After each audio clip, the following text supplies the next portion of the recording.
guys, let's continue the Lions talk with Jeff Risdon. Covers the Lions for Lions Wire at RealGM at Jeff Risdon. Wrote a couple of thought-provoking pieces here that you can get excited about and debate with your friends. 5 free agent quarterbacks who should interest the Lions. 5 potential cap casualties that interest the Lions this offseason. Jeff, great stuff, man. Thanks so much for the time. We appreciate it. Thanks, Jeff. Hey, thanks for having me in, guys. Appreciate being with you. Absolutely. So first off, before we get into some of the things that you wrote, just from a 10,000-foot view, when you look at the Lions this offseason, you know, we know that Brad Holmes can draft. He has yet to need to bring anybody in of substance really through free agency. How big do you think he will go this free agent season? I don't expect them to be like a prime player. They're not Jerry Jones Cowboys. They're not Daniel Snyder's Commanders. They're going to add, but I think you're going to see them go a little bit higher. Than like last year, the big signings were DJ Shark, and he worked out okay. But I think you can see them spending a little bit more this offseason. But again, it's augmenting. They're not building through free agency. They're bringing in pieces that help with what they're trying to do with building in the draft and growing the young core that they've got.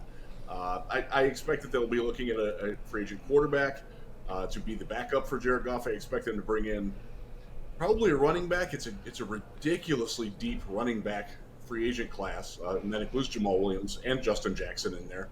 And defensive line help. It makes a lot of sense to bring in some veterans on this defense. They've kind of skimped there lately, other than Michael Brockers, and looks like his time's done. So, you know, don't expect them to be like going after, you know, the primary players. They're not in the market for Saquon Barkley. They're not in the market for a guy like Daron Payne. Those guys are just going to make too much money. But that next tier down is where you can see them hitting it in free agency. Hey, Jeff, we made fun of this team last year when they brought back pretty much all their guys from 3-13-1. Let's run back 3-13-1. Yeah. But this year, now we want these guys back. I mean, we want to see Isaiah Buggs and John Kaminsky. We want to see Jamal Williams and DJ Chark. You mentioned those guys just a moment ago. How many of those guys do you think they bring back? Any of them? All of them? I think you're going to see most of Kaminsky as a given. I don't think he wants to look anywhere else in free agency. And he was a great find. Look, this is a guy that the Falcons can figure out how to use. And it comes to Detroit, and when he was on the field last year, there was such a marked difference in how well the defense played, but specifically how well Aiden Hutchinson played. He made Aiden Hutchinson a lot better, and don't think that the Lions don't know that. You know, the guys that I have questions about are guys like Anzalone, Will Harris. Those are the guys that I wonder if they'll be back or not. I don't think they can afford Evan Brown. I think he's going to get starter center money somewhere else, and I kind of think that they feel that already too. Amani Oruwariye played his way out. I don't really think he wants to be back, so I don't expect him back. But you know, Jamal certainly would be willing to come back. He's expressed that. Chark is an interesting one because, like, you look at the Chicago Bears in the last week of the season, and you can make a legit argument that Lions practice squad receiver Tom Kennedy would have been their number 1 wide receiver. So it's going to be hard to outbid desperate teams. Cleveland's another team that desperately needs size and speed at wide receiver.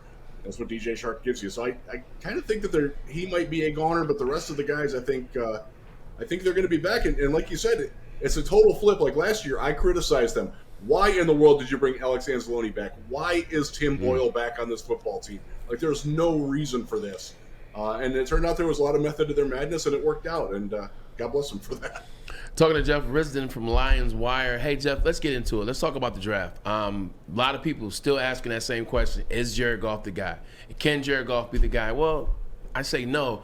Are you a fan of taking a quarterback in this NFL draft? The Lions never draft quarterbacks in the first round. That's why we're always stuck trying to find one. What do you think? The age-old question. Do you make a move for C.J. Stroud or Bryce Young, if it's possible? I would. Not Young, but I would do it for Stroud. I would do it for Anthony Richardson because the timeline that you're looking at with Jared Goff. Jared Goff's your starter in 2023. There's no question about that. And Lions fans should be happy about that. Dude was great last year. And he's earned that chance. The thing is, Agreed. if he's the same guy in 2023 that he was in 2022, you're going to have to pay him $50 million a year. I don't know if that's something that you want to do if you're the Detroit Lions. And because one of the reasons why he's been so good is you got a really strong core team around him. If you're paying him that much, you can't pay Penei Sewell. You can't pay Amon-Ra St. Brown their fair market value on their next contract, or you're going to have to cut some other guys off that are a little bit lower on the ladder. And then that impacts the ability for Jared Goff to be the best Jared Goff that he can be. So you've got to have an insurance policy in place for that. C.J. Stroud's phenomenal. I think he's great. I know that there's a lot of people that are down on him because he went to a school in Ohio. You got to get past you got that, it. You get it. Have to. You get it. He's a really, really talented high-end prospect with a very high ceiling and high floor. I like him a lot. Richardson is the lottery ticket, and I think that's probably honestly where I would go more. Because there's a guy, I don't want him playing in 2023. And in Detroit, he doesn't have to do that. In 2024, he can be the next Cam Newton. I'm going to take a shot at that with an extra draft pick. That's my philosophy. I don't know if the Lions believe that. That's what I would do. Jeff, do you think a guy like Richardson would last until the second pick in that round 8, number 18? And how about a kid from Houston, the Clayton Tune kid from Houston? What do you think of him? I love him. All right. With Richardson, that's a great question about if he lasts to 18 or not. In most mock drafts right now, he's not. But we're gonna learn a lot about that at the Combine in a couple of weeks when I'm down there in Indy. That's sort of when we learn, like, okay, the smoke that's with this guy, is there fire behind that, or is it, something? Clayton Tune is an interesting guy. He has a good arm, better than I expected. I saw him in person at the Senior Bowl. He's legit. He's quality. I wouldn't draft him as a starter, and I'm not sure that he will ever be an NFL starter. But he's got an arm. He can throw on the run. He's a smart guy. He just makes some really poor decisions, and he's got to get that ball out quicker, man. He holds on to that ball way too long. Makes it too easy for the defense at times. But he's a guy that intrigues you in the third, fourth round. Probably is about where he's going to go. Yeah, he's somebody you would look at. Not necessarily as a guy that will take over for Jared Goff eventually, but a guy who's your long-term backup, who can come in and play 2-3 games if you need it in a pinch. Jeff, how about how do you see the first 6 picks laying out? Do you see Chicago holding on to that one? And if so, if they pick defense, if they go Jalen Carter, if they do hold on to it, if one of those quarterbacks slips to 6, you got to take him, or do you trade it to Carolina and get a king's ransom at 9? That's a good question. I think Chicago's trading out. That seems to be what everybody in Chicago is talking about. I live in West Michigan, where I'm in earshot of Chicago radio, and they are all just begging the Bears to trade out. So that sentiment is definitely there.